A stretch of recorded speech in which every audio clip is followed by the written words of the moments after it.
क्या हुआ? जब प्रयागराज महाकुंभ के दौरान एक साधु को गंगा स्नान करने से रोका गया, उसके बाद प्रयागराज के उस गंगा घाट पर जो चमत्कार हुआ, उसे देखकर आपके पैरों तले जमीन खिसक जाएगी। साल 2025 के जनवरी माह में प्रयागराज में सदी का सबसे बड़ा महाकुंभ लगने वाला है। यह महाकुंभ हर 12 साल में एक बार लगता है, यानी इस महाकुंभ का बहुत अधिक महत्व रहने वाला है। गंगा में स्नान करने का बहुत महत्व रहता है। इसी वजह से देश और दुनिया से कई लोग प्रयागराज के इस महाकुंभ में पहुंचने वाले हैं। लेकिन अभी हाल ही में जो घटना सबके सामने निकल कर आ रही है, उसने सभी के होश उड़ा दिए। जहां पर एक साधु महाराज को गंगा नदी में स्नान करने से रोका गया।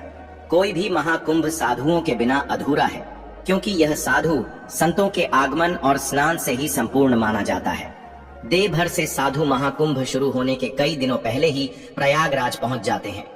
इस घटना की शुरुआत होती है मध्य प्रदेश के महेश्वर में रहने वाले राधानंद जी महाराज से। राधानंद जी महाराज रोजाना सुबह 4 बजे उठकर ठंडे पानी से स्नान किया करते थे और भिक्षा प्राप्त करने के लिए निकल जाते थे। उन्होंने अपने जीवन काल में सांसारिक सुख का त्याग करके कई तपस्याएं की और कई सिद्धियां हासिल की। वे महेश्वर के घाट पर ही निवास करते थे। जब उन्हें प्रयागराज महाकुंभ लगने की खबर मिली तो वे महाकुंभ में जाने के लिए बहुत उत्साहित थे। वे तकरीबन 1 माह पूर्व महाकुंभ में पहुंचना चाहते थे, क्योंकि वे वहीं पर 2 से 3 महीने बिताना चाहते थे। उनका ऐसा कहना था कि महाकुंभ वह पवित्र समय होता है जहां पर देवी देवता स्वयं उस स्थान पर मौजूद होते हैं। वहां पर तप करना, साधना करना, भगवान का ध्यान कर बहुत ज्यादा फलदायी होता है। अगले दिन सुबह राधानंद जी महाराज जब प्रयागराज पहुंचे तो सुबह के 8:30 बज रहे थे। सुबह 4 बजे उनका स्नान करने का दैनिक नियम था। उन्होंने सोचा, क्यों ना आज गंगा नदी का पवित्र स्नान किया जाए, और वे प्रयागराज के गंगा घाट पर पहुंच गए। उस स्थान पर गंगा नदी की सफाई का कार्य चल रहा था। राधानंद जी महाराज को यह देखकर बहुत खुशी हुई। जब उन्होंने अपने कपड़े उतारे और गंगा नदी में स्नान करने के लिए आगे बढ़े तो वहां पर खड़े कुछ नगर निगम के अधिकारियों ने उन्हें रोक दिया। उनका कहना था कि आप अभी स्नान नहीं कर सकते, क्योंकि इस समय साफ सफाई का कार्य चल रहा है। प्रयागराज में रोजाना रात्रि के समय गंगा नदी की साफ सफाई का कार्य किया जाता है, ताकि दिन और शाम के समय यात्रियों को इस कारण कोई मुश्किलें न हो। राधानंद जी महाराज काफी धैर्यवान थे। उन्होंने सफाई अधिकारियों को समझाया कि बात बहुत अच्छी है, लेकिन नित्य मेरा 4 बजे नहाने का नियम है, और आज अगर मैं प्रयागराज पहुंचा हूं तो मैं गंगा नदी में ही स्नान करूंगा, और मेरे एक अकेले के नहाने से ना तो तुम्हारी व्यवस्था बिगड़ेगी और ना ही मुझे कोई समस्या होगी। लेकिन वह अधिकारी अचानक से गुस्सा हो गया और उन साधु महाराज से कहने लगा कि आपको इसी समय क्यों नहाना है? अभी पूरा दिन पड़ा हुआ है। क्या यहाँ पर तुम्हें कोई इंसान नहाता हुआ दिख रहा है? क्या तुम्हारे अंदर इतनी शक्ति है कि तुम सुबह 4 बजे इतने ठंडे पानी से स्नान कर लोगे? व्यर्थ की बातें बनाना छोड़ दो और यहाँ से चले जाओ। अभी तक तो राधानंद जी महाराज बहुत विनम्र थे, काफी धैर्यवान थे, लेकिन उस अधिकारी के अपशब्दों को सुन करके अचानक उन्हें बहुत बुरा लगा।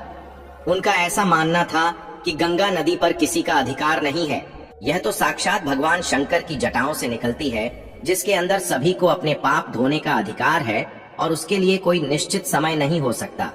लेकिन उस समय राधानंद जी महाराज ने उस अधिकारी को कुछ नहीं कहा और सामने घाट पर ध्यान अवस्था में बैठ गए। सबको लग रहा था कि वे साधु महाराज मान गए हैं और पीछे हट गए हैं।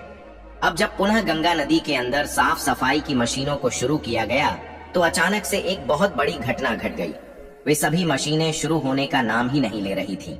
ऐसा लग रहा था मानो वह जाम हो गई हो या उनके अंदर बहुत सारा कचरा फंस गया हो। अधिकारियों ने मशीन को देखा परखा और उसके अंदर का सारा कचरा बाहर निकाल दिया। सबको उम्मीद थी कि अब मशीनें कार्य करने लगेगी, लेकिन फिर जब मशीन शुरू की गई तो कोई भी मशीन चालू होने को तैयार ही नहीं थी। सभी अधिकारी बहुत हैरान थे, किसी की भी समझ नहीं आ रहा था। लेकिन जब मशीन चालू नहीं हुई तो कई मैकेनिकल इंजीनियरों की टीम को मशीन देखने के लिए बुलाया गया। उन सभी मैकेनिकों ने मशीनों को अच्छी तरह से जांचा परखा और यही पाया कि मशीन तो एकदम सही है, लेकिन इसके चालू न होने का कारण किसी को समझ नहीं आ रहा था। राधानंद जी महाराज अभी भी उसी घाट पर ध्यान अवस्था में बैठे हुए थे। गंगा नदी का साफ सफाई का कार्य उस दिन रुका हुआ था। सभी लोग बहुत हैरान थे। उस समय जो मैकेनिकल इंजीनियर वहां पर मशीन सही करने आया था, उसने जब राधानंद जी महाराज को देखा तो उसकी आंखें खुली की खुली रह गई। वह राधानंद जी महाराज के चरणों में गिर गया और बाबा उसे आशीर्वाद देने लगे। फिर वह सभी अधिकारियों को बताने लगा कि यह महेश्वर के सिद्ध महाराज हैं। बचपन के समय पर एक बार जब मुझे सांप ने डस लिया था तो इन्होंने ही अपने चमत्कार से मेरी जान बचाई थी। तब उस अधिकारी को अपनी गलती का एहसास हुआ। वह समझ चुका था अगर यह अपने दैनिक नियम के अनुसार 4 बजे गंगा स्नान करना चाहते थे तो मुझे इन्हें रोकने का अधिकार नहीं था। मैंने जो इनका अपमान किया, इन्हें भला बुरा कहा और गंगा नदी में स्नान करने से रोक दिया, उसी का परिणाम मशीनों की खराबी के रूप में हम भुगत रहे हैं। अब यही हमारी समस्या का समाधान कर सकते हैं। हमें इनसे माफी मांगनी पड़ेगी। सभी अधिकारी मिलकर राधानंद जी महाराज के पास गए, उनके चरणों में बैठ गए और हाथ जोड़कर कहा कि हमें इस बात का अंदाजा नहीं था कि आप एक दिव्य संत हैं। हमसे बहुत बड़ी भूल हो गई है। हमें आपको स्नान करने से नहीं रोकना चाहिए था। राधानंद जी महाराज अभी भी बहुत विनम्र थे। उन्होंने अधिकारियों से कहा कि यह जरूरी नहीं है कि कोई संत चमत्कारी खोखे तभी ही उसे गंगा नदी में स्नान की अनुमति दी जाए। गंगा नदी के ऊपर साधु संतों का सबसे पहला अधिकार है। सभी अधिकारियों ने उनसे हाथ जोड़कर कहा, अब आप गंगा नदी में स्नान कर सकते हैं। हम आपसे बहुत माफी चाहते हैं। राधानंद जी महाराज समझ चुके थे कि सभी अधिकारियों को उनकी गलती का एहसास हो गया है। उनका अभिमान दूर हो गया है। उन्होंने विनम्रता पूर्वक उन अधिकारियों से कहा कि तुम चिंता क्यों करते हो? अभी समय कहाँ बीता है? जरा अपनी घड़ी में समय तो देखो, आखिर क्या बजे हैं?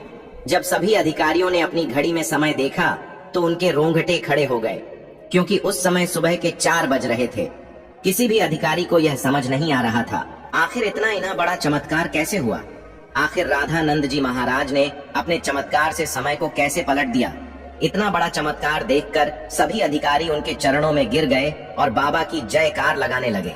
इस चमत्कारी घटना के बाद सब लोग उन्हें मान गए और उनके दास बन गए, जिसके बाद वे सुबह 4 बजे अपने नित्य कर्म के अनुसार वे गंगा नदी में स्नान करने पहुंचे और इधर मशीनों को फिर से काम करना शुरू कर दिया।